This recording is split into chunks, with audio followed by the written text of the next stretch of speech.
Welcome back, everybody, to another episode of the TalkingWithHeroes.com talk show program. I am Bob Calvert, your host. Also, check out our new nonprofit, unique concept that we're going to roll out across the country in 2018. Thank you for your service.us. And we're still here in San Antonio, Texas, at San Pedro Presbyterian Church. Thank you again to the church and the pastor, who's a former Navy chaplain, for allowing us to do this here. So, many of you that have been watching our programs maybe for a while, or some of you maybe you're watching for the first time, but I've been doing this kind of programs, audio, video, for 12 years. 6 of those years were going back and forth to Iraq and Afghanistan.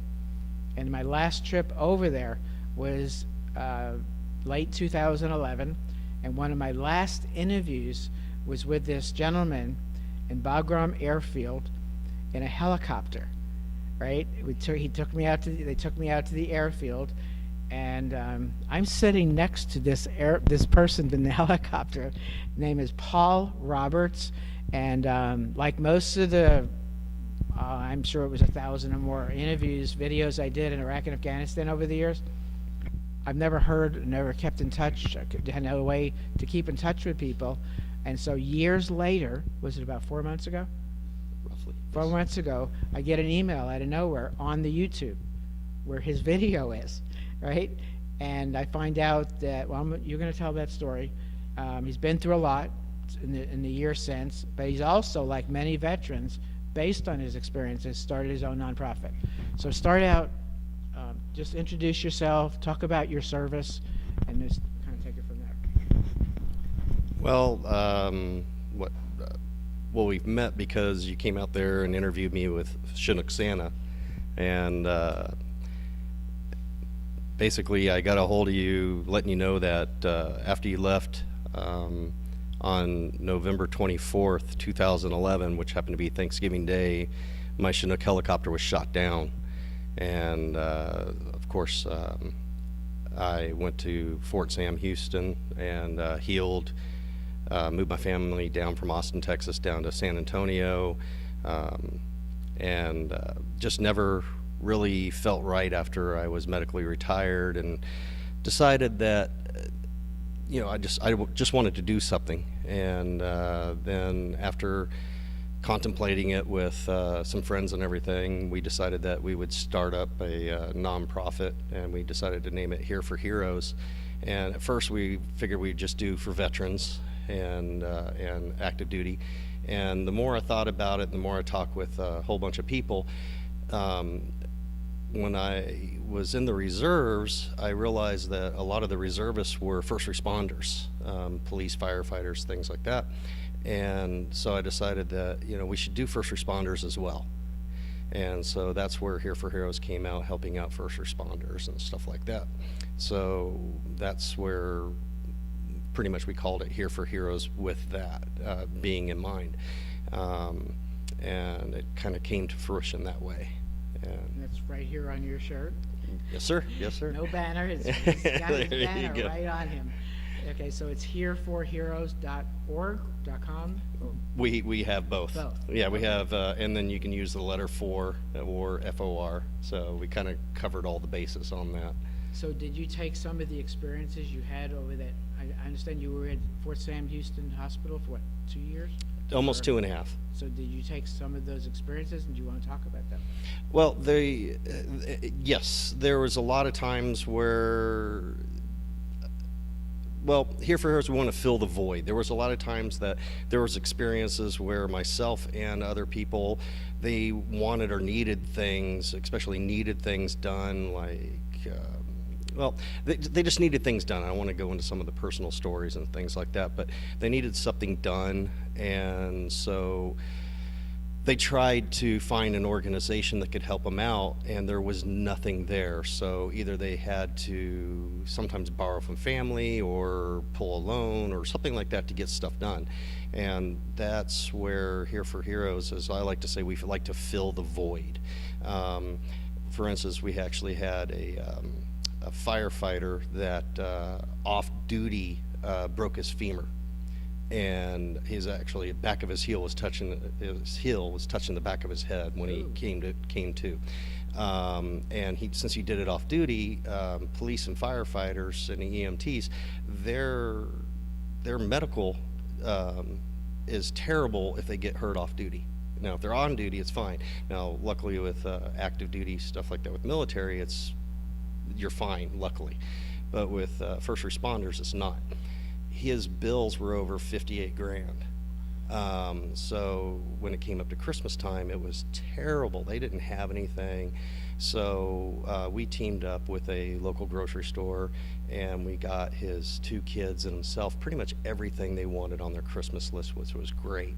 Now, our organization has a military Humvee, and we have a mount to where we can put 5 flags on the back. And what we like to do is on funeral processions, we can put the American flags on the back, or whatever flags the family would like. And at this time, what we do is we'll be in the very far back of the last vehicle in the funeral procession.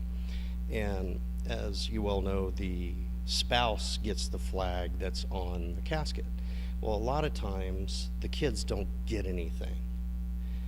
And so what we do is whoever's in the vehicle, we have this nice letterhead, and everybody signs the letterhead that was in the Humvee. And so we fold up those extra flags and we put them in a box and have the letterhead, and at the appropriate time we go and present those flags to the kids of the family. That way the family members all have something to hold on to for the family member that passed away, be it a fallen soldier, first responder, whoever. They all have something to remember their loved one by, and it really fills that void, especially for kids. You know, some of them, if they're 17, 18 years old, they're moving out of the house, going to college, something like that. They can actually take it with them and actually have something. It's not just mom has it at home or dad has it at home sitting on the fire mantle or something like that. So. One of the things that's always been interesting to me is military people, veterans, usually understand collaborating, teamwork fast, because that's how you're part of your life, right? And so you had talked to me, one of our phone calls, about wanting to collaborate with other organizations. Right? Oh, very much so. Very much so. Talk about that. We're in the process of trying to work with as many as we can. There's quite a few that I've been trying to work with. We have some organizations, like we were trying to look into like going on hunting and fishing trips with our organization. We've decided not to do that, and then if somebody wants to go on a hunting or fishing trip, we have other organizations that actually have that involved. So we will work with those other organizations and make sure that we get them to get the first responders or the military or whoever needs to go over there. We actually have an organization that works exclusively with Gold Star members and make sure that they are first on the list at all times, for fishing, hunting, whatever they want.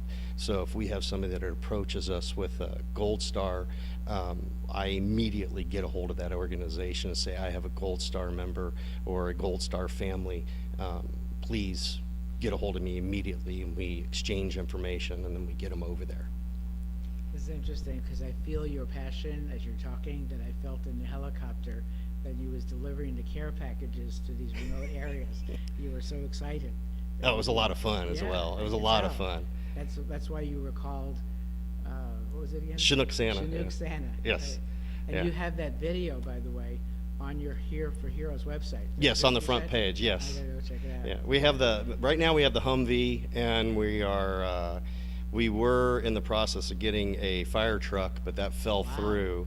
Our goal is to get an old-time fire truck, an old-time police car, and an old-time ambulance, so that depending on whoever wants us in the funeral procession, they can choose whichever one it is. So if we have an EMT that passes, firefighter, police officer, or military, they can get whatever vehicle they want.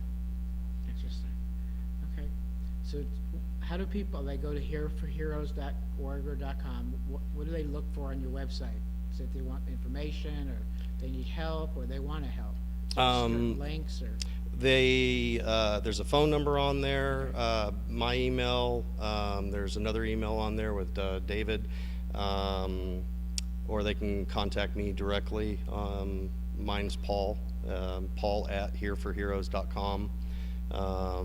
So any way they want to get a hold of us, there's, as we're always looking for, there's a donate button on there. They can click that and donate directly. It is tax deductible. We are a 501c3, so it is 100% tax deductible.